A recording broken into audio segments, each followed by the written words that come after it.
Hi, I'm Tariq, I'm Chief Architect at Codasip, and I'm going to tell you something about our A730 core, which we have recently released. I'll start off by writing A730 in the corner. And this is a RISC-V core, it's dual issue in order. So let me draw the pipeline and give you some more information about it as we go. So we start off with the branch predictor, which has all the usual features, such as the branch target buffer and the branch history table and a micro predictor and everything that you'd expect to see in there. And then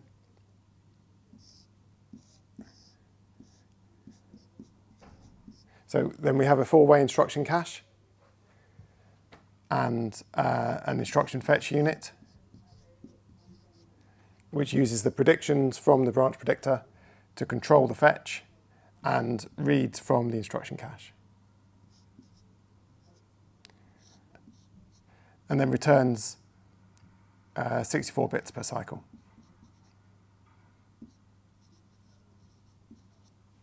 Okay, this then goes into the dual issue decode stage.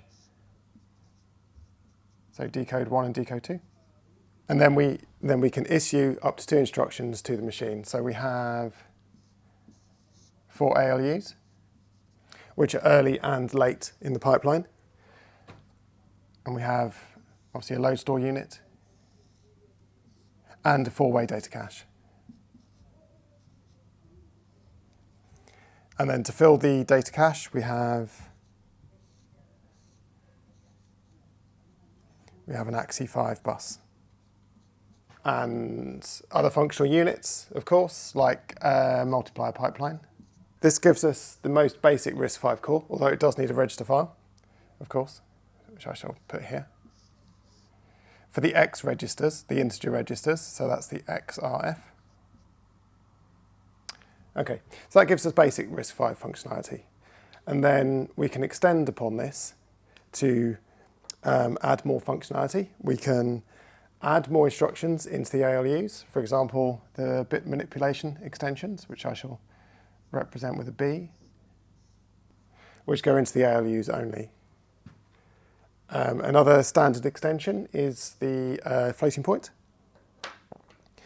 The floating point adds extra registers into the machine.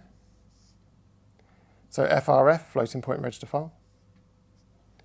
And it adds the long and fairly complex multiply add, or FMAC pipe.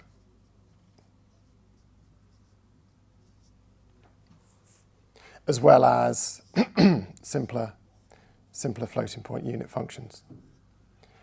And this introduces connections with the load store unit so that you can directly load and store floating point data. Okay, so a very special feature of the A730 core is that it supports CHERI functionality. It's the first commercially available application core, RISC-V application core to do so. So what implications does this have on the machine? The short answer is many, but we can keep it simple.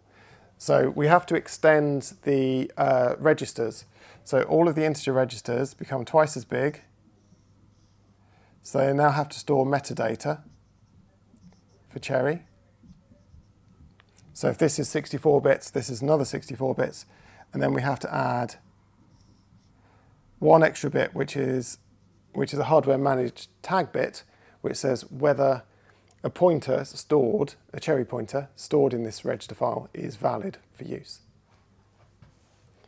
So we double the register file plus 1 bit. Now this bit needs to be replicated throughout the memory as well. So the data cache, for every 128 bits, we need to store a tag.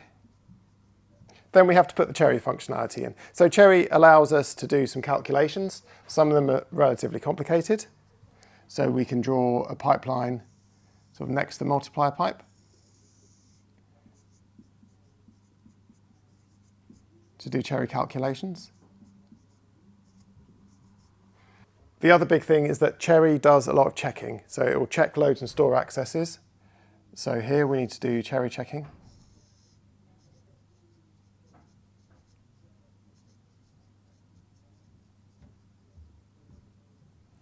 Some of the cherry instructions are quite simple. So just querying fields from the metadata, for example. So they could be implemented in the ALU. So this could be extended again. And because the memory system must store the tags, so the AXI bus must also have tag information on it as well. So Cherry will check load and store accesses. It will also check, it also has a class of PC checks to make sure you're only executing an instruction that you're allowed to. It has simple calculations, which could be done in the ALU, doesn't have to be in all four. And it has more complex calculations for modifying the cherry pointers. And if you put all of that together, you get a cherry CPU which runs very similar speed to the existing CPU, but with much better security. And one last thing to mention is that once you've done the cherry CPU, RISC-V CPUs typically have this very expensive block called the PMP, Physical Memory Protection Unit, which is typically 16 entries,